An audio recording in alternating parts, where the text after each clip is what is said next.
클릭해주셔서 감사합니다. 안녕하세요, 축구용입니다. 콘테 강점기가 역시나 문제였습니다. 손흥민이 탈콘테하자 이번 시즌 유럽 최고의 활약을 선보이고 있습니다. 특히 새로 부임한 NG 감독과 찰떡궁합을 선보인 것이 상승세의 가장 큰 키포인트였는데요. 또한 슈팅과 결정력만 뛰어나다고 명성이 자자했던 손흥민이 반전의 대기록까지 1위를 차지했습니다. 이전 영상에서 소개해드렸듯이 손흥민의 스루볼 패스 수치에서도 유럽 5대 리그 최정상에 등극했습니다. 10번 손흥민도 유럽 최고의 창의성과 패싱력을 가지고 있다는 뜻이죠. 손흥민은 참 대단합니다. 어떤 역할을 줘도 적응이라는 것을 굉장히 잘하죠. 생전 처음 뛰어본 메짤라 역할이나 국대에서 어미새 역할을 수행했던 경험이 현재 토트넘에서 빛을 발하고 있습니다. 이제 손흥민은 킬패스도 잘 뿌리는 유럽 5대 리그 최고의 패스 마스터라고 부르셔도 됩니다. 그러나 이번 시즌 수많은 손흥민의 좋은 패스를 성공시키지 못한 동료들이 아쉽죠. 따라서 이번 시즌 EPL 7경기를 남겨두고 여름 이적 시장에 대한 이야기가 벌써부터 뜨겁게 달아오르고 있는데요. 손흥민이 다음 시즌에는 NG 감독의 안목과 더불어 좋은 선수들과 한층 더 업그레이드된 수준에서 뛸 수 있을지 궁금합니다. 그런데 이런 상황에서 청천벽력 같은 소식이 터졌습니다. 토트넘의 레비 회장이 3년간 무려 4천억 가까이 손실을 봤다는 보도가 전해졌는데요. 재정적 페어플레이 룰에 걸려 이번 여름 이적 시장 손흥민의 새 동료들을 볼 수 없는 건지 걱정이 되었습니다. 하지만 레비 회장은 걱정 없이 웃고 있다고 합니다. 오늘은 그 이유에 대해서 전해드리고요. 엔지 포스테코글루가 천문학적인 손실에도 이번 여름에 큰돈을 펑펑 써도 되는 이유도 전해드리겠습니다. 바로 만나러 가시죠. 구독 깜빡하신 분들 구독 버튼 시원하게 누르고 시청해주시면 채널 지속에 큰 힘이 됩니다. 이번 시즌 부임한 NG 감독의 전술은 가히 충격적이었습니다. NG 감독은 새벽에 경기를 보는 아시아 팬들에게 재밌는 경기를 보여주겠다고 선언한 인물입니다. 그리고 그 약속만은 올 시즌 지켰다고 봐야 하는데요. 애초에 직전 감독이었던 콘테와 경기 전술 자체가 틀린 공격 축구입니다.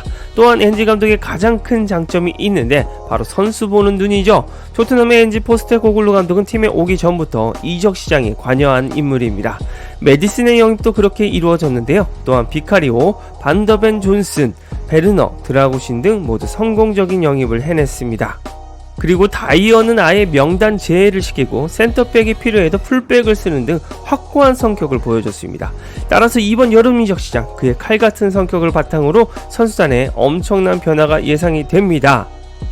팬들 입장에서는 이번 여름 이적 시장이 매우 기대가 되죠. 그런데 일주일 전 토트넘은 6월 말까지 2022-23 회계연도 재무 결과를 발표했습니다. 이 보고서는 팬들에게 매우 흥미로운 읽을거리를 제공했습니다. 팬들의 눈길을 사로잡은 한 가지는 토트넘이 한 해 동안 8,680만 파운드의 막대한 손실을 기록했다는 점입니다. 게다가 지난 3년간 총액이 무려 2억 3,200만 파운드라는 손실을 기록했다는 점이 모두를 놀라게 만듭니다.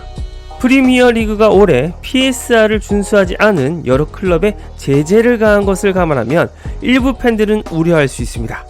잘못하면 이번 여름 이적 시장은 선수 영입도 제대로 못한 채 지나가는 건 아닌가 걱정도 할 수 있죠.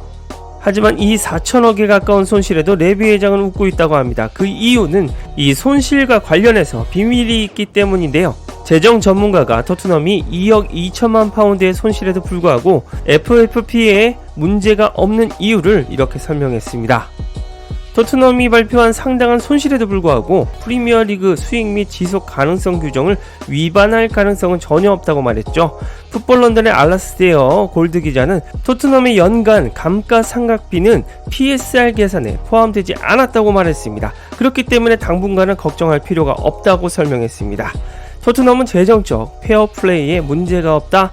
이제 이러한 분위기를 확인하면서 상황에 대해 더 자세히 설명을 보충해야만 합니다. 토트넘의 이런 손실에도 레비 회장이 웃을 수 있는 건 바로 경기장 때문입니다. 토트넘의 신축 경기장의 감가상각비가 연간 7,200만 파운드에 달한다고 합니다.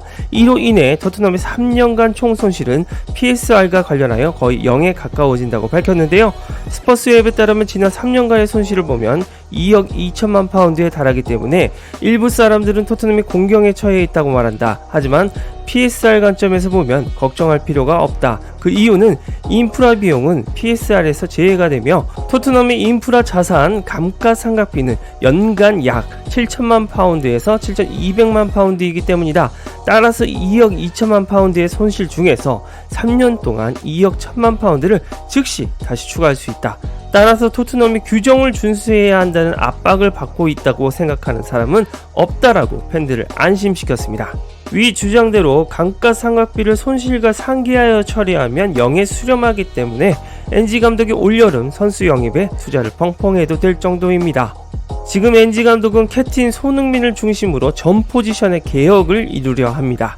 공격수, 미드필더, 추가적인 수비진의 백업까지 아마 비카리오를 제외한다면 모든 포지션에 보강이 들어가겠죠.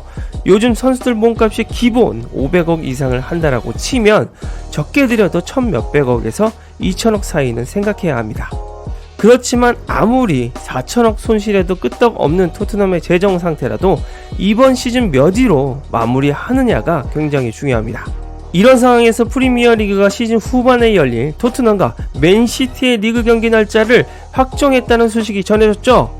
원래 4월 20일 토요일로 예정되었던 경기는 펩 과르디올라 감독의 팀이 그 주말에 첼시와 FA컵 준결승전에 출전하게 되면서 연기되었습니다. 시즌 종료가 임박해지면서 일정에 남은 경기가 얼마 남지 않은 상황에서 정확히 언제 대결이 열릴지 의문이 제기가 되었는데요.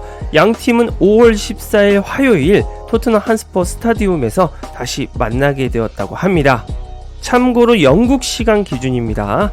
이번 경기는 양팀의 이번 시즌 두 번째 경기이기 때문에 프리미어리그 최종 순위표에 큰 영향을 미칠 수 있죠. 토트넘은 잔여 경기에서 아스날, 첼시, 리버풀 그리고 맨시티를 만나야 합니다. 험난한 일정 그 자체이기도 하지만 어쩌면 토트넘이 리그 우승팀의 향방을 정할 가능성이 농후하죠. 그리고 토트넘은 이번 여름 이적 시장 자금 확보를 위해서라도 티켓을 반드시 획득해야 합니다. 토트넘 재정에 문제가 없다는 건 다행입니다. 그러나 지난 몇 년 동안 클럽이 기록한 손실에 주목해야 하는데요.